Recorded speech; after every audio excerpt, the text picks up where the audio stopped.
Yeah, I mean, I understand he wanted to do what was best for his family and wish him the best moving forward. I know he was going back and forth as to what to do and everything, and it was a tough decision for him and everything like that. But we wish him the best moving forward and hope everybody in his family is able to recover the best they can and hope that he finds peace. Were you shocked by the news at this time?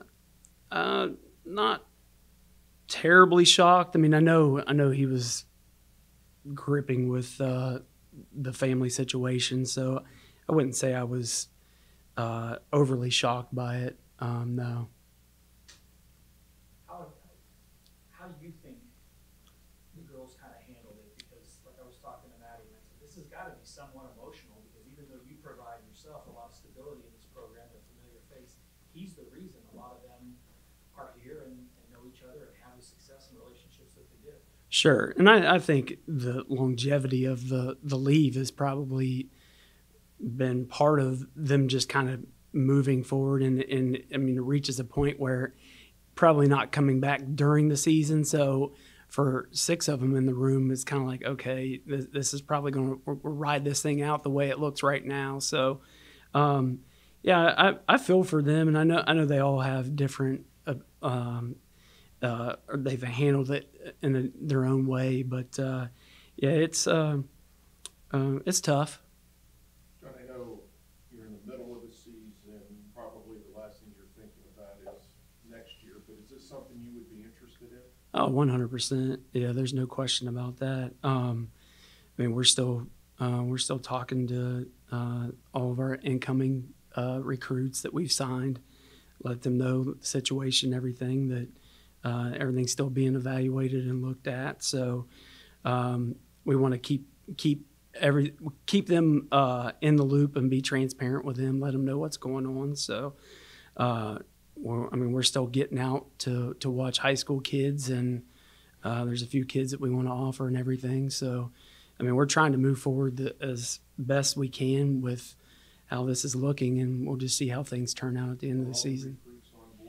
Yeah, they understand what's going on, and they're keeping an open mind, and a lot of them. I was on the phone with every one of them, so I let them know what was going on and how everything's still being evaluated, and we hope that we still have a chance to coach them up next year, but we need to make sure things are trending in the right direction. So. They were some were a little shocked. Some were okay with how things played out, but they're right now they're in a good space for given this circumstance.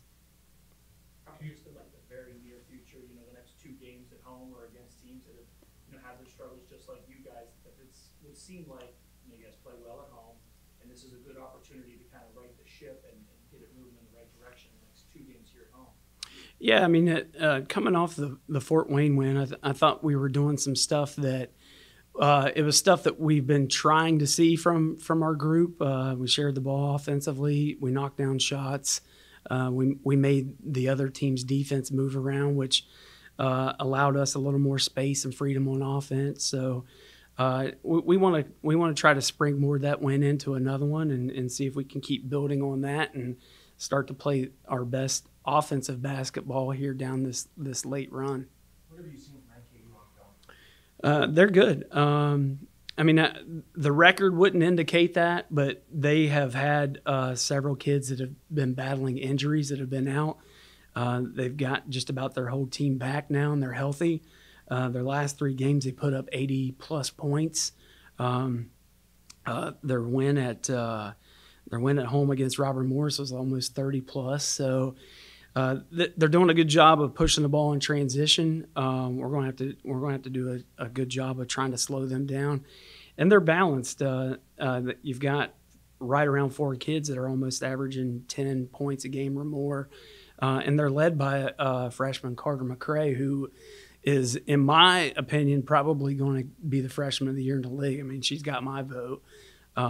She's averaging 16 points a game and right at 10 rebounds in league play. So we've got to do a good job. I mean, they're balanced. Our defense is going to have to show up again, and we're going to have to move the ball again and be able to make some shots.